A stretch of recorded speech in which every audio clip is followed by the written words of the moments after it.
Za dobro narave smo se na osnovni šoli Predosle Kranj odločili, da bi spremljali štorklje, ki gnezdijo na našem šolskem dimniku. 2021 smo se odločili, da bomo pričeli z videonadzorom oziroma z spremljanjem preko snemalnika in kamere, ki smo jih dobili v dar oziroma v posojo preko firme Gojte Brigadija, ki se ukvarja z videonadzornimi sistemi. Zakaj smo se tako odločili, zakaj tako ta ideja?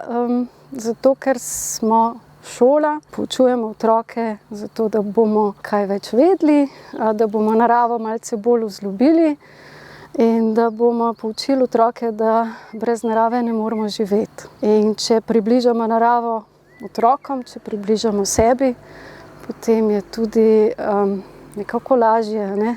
Vrednotiti in spoštovati vse to. Od 2021 smo do zdaj spremljali žal samo eno gnezdanje uspešno, kjer smo videli, kako so zrastali, se izlegali, zrastali in odleteli 3 mladiči.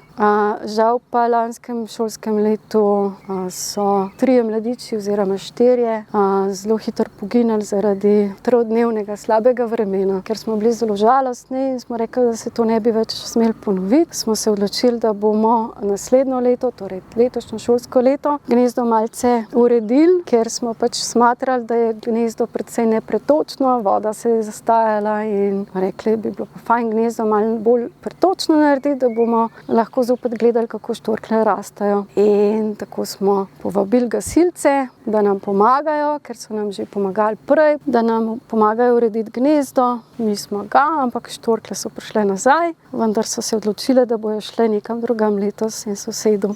Nekam, kjer jim je pa Zavod za varovanje narave postavil gnezdo iz kovinske košare in tako so se odločili, da so rajši tam. Žal letos jih ne moramo spremljati, je pa tako, da upamo, da jih bomo drugo leto ponovno. Namreč te naše štorklje so se odločile, da to gnezdo še vedno branijo. Pri vseh informacijah, pri vsem strokovni pomoči nam seveda svetuje DOPS, Društvo za opazovanje in proučevanje ptic, potem Prirodoslovni muzej, Društvo obročkarjev, Zavod za varovanje narave, skratka, obračamo se na strokovnjake. Ker sem pa rekla, da je to izobraževanje, ne, pa pomeni to, da ne samo, da mi predvajamo v živo sliko preko YouTube kanala šolskega, kjer tudi ostali gledajo, kaj se dogaja. Snemamo ta namen kratke filmčke izobraževalne z izobraževalnim tekstom, potem na spletni strani imamo mali dnevnik, kaj se dogaja tedensko s štorkljami. Učenci imajo pa to možnost, da to zadevo malce bolj podbliže pogledajo in da so na to ponosni. Ne? Za dobro narave smo se gasilci Britok odločili,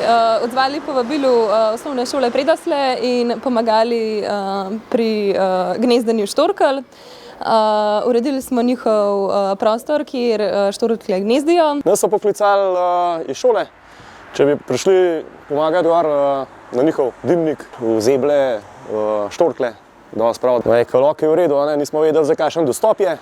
So rekli, bomo prišli pogledati, bomo pa videli, mi to lahko, pa je bil pa kar lepo.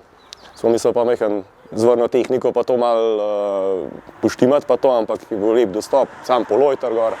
Tako da smo naredili tiste osnovne varovalne zadeve, se dvignili do štorkelj, pa košaro spravili, dol pa pogreti dal. Tako da smo tudi mi kar 3 dni bolj manj spali zaradi teh štorkelj.